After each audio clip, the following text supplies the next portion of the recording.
Story 1. The Attic Closet Stranger. I still remember this like a nightmare burned into my mind.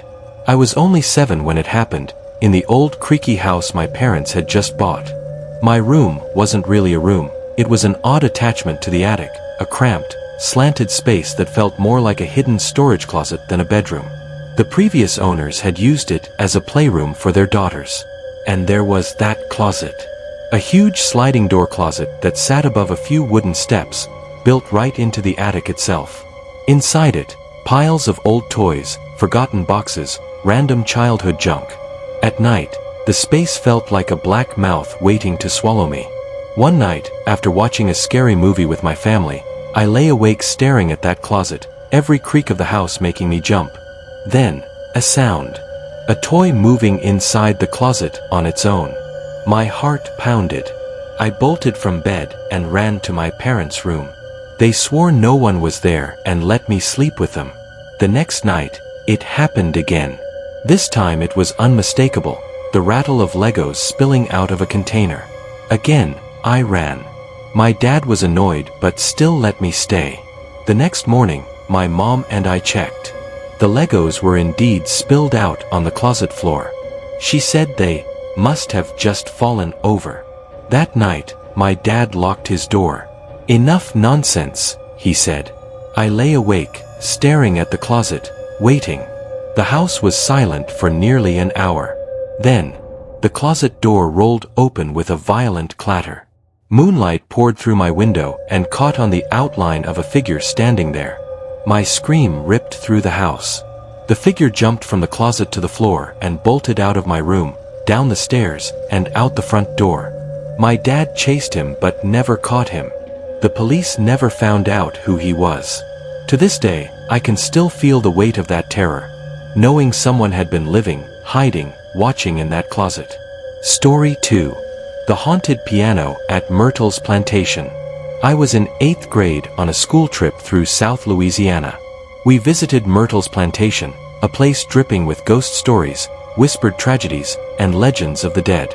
Our group crowded into one of the old drawing rooms while the tour guide droned on about history. That's when I heard it, a single piano key pressed. Soft, deliberate. I looked around, puzzled. There wasn't even a piano in sight. Again, the note rang out. I asked my friends if they heard it. They looked at me like I was crazy.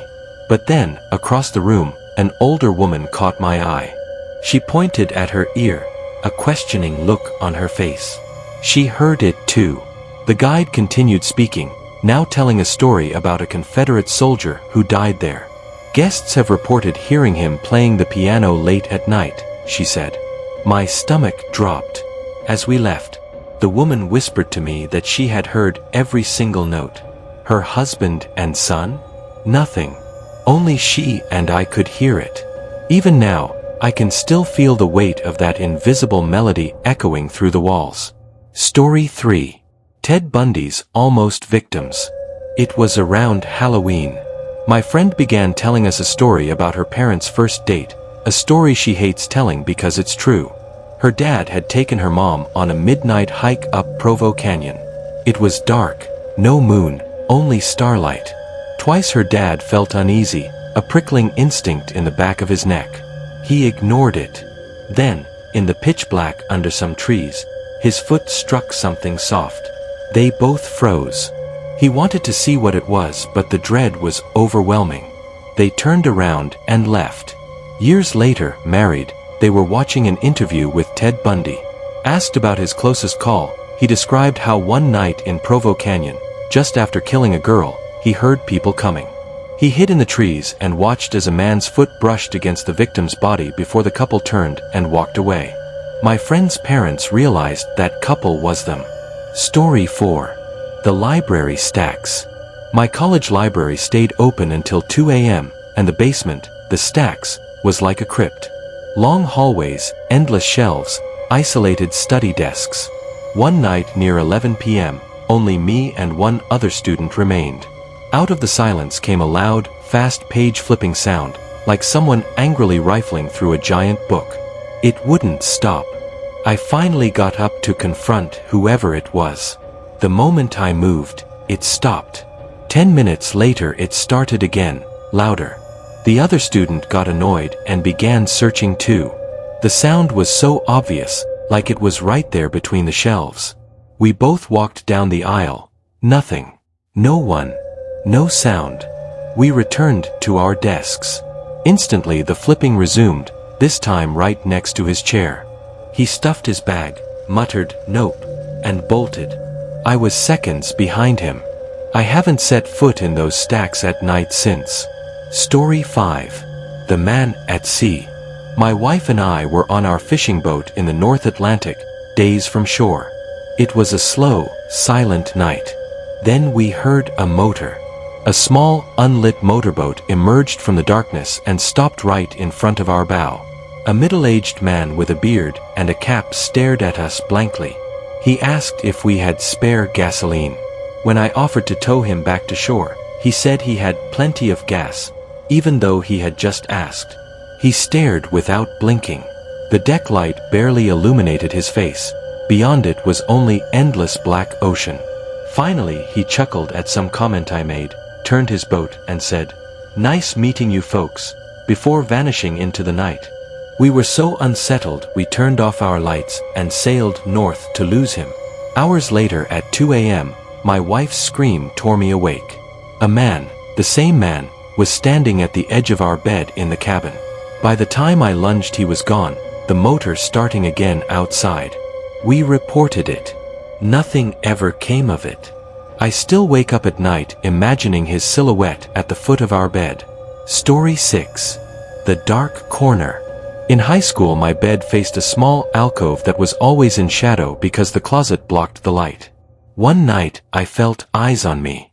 I opened mine to see a hazy outline darker than the dark itself. I closed my eyes. My heart pounded. Then a floorboard creaked. I opened them again. The shadow was in the other corner now, closer. All my instincts screamed. I yanked my blanket over my head and lay frozen, praying it wouldn't move again. I know what I saw. I wasn't dreaming. Story 7. The Tent Visitor. When I was 18, my family went camping for the first time. My little siblings were asleep. I couldn't sleep at all. Then I heard the zipper of our tent slowly slide down. A head poked in. "Dad," I whispered. The head withdrew. Confused, I crawled out and checked my parents' tent. Both of them were asleep. That realization, that someone had peered into our tent out there in the dark woods, still makes my skin crawl. Story 8. The Painter in the Hotel. On their honeymoon in Key West, my parents switched rooms due to smoking restrictions. The hallway reeked of fresh paint. A painter worked silently, never acknowledging them. Their new room's paint smell was unbearable, so they went back to the desk. The clerk looked baffled. No painting scheduled. Yet in less than 10 minutes, the painter and all his supplies were gone. The smell completely vanished. The next morning, a tour guide mentioned the floor they'd been on. A painter had once fallen down the elevator shaft to his death there decades ago. My parents don't believe in ghosts. Or at least they didn't before that. Story 9. The Closet on Skype. My cousin Nikki was on Skype with his girlfriend Sam late at night. Behind her, her closet door crept open. He mentioned it. She brushed it off. Later it opened wider. Finally, someone stepped out of her closet and walked out of her room. She was home alone. Nikki screamed for her to lock her door and call the police. By the time he arrived, she was in shock, curled in the corner. She later said someone had been standing face to face with her in the doorway. Story 10. The Rocks at the Window. It was a stormy night, 2 a.m., my favorite time to sleep. But then something hit my window. Not rain, a rock. Another rock. Another. My heart pounded. I stayed in bed, paralyzed. Then I heard a truck engine idling outside. A louder thud at the window broke my nerve. I ran for the phone, but as I passed the front door, I saw through the glass a smiling face staring in. They began ramming the door. I called the police, knife in hand. Minutes later the truck drove off just before the sirens arrived. I still regret not looking out to catch the license plate.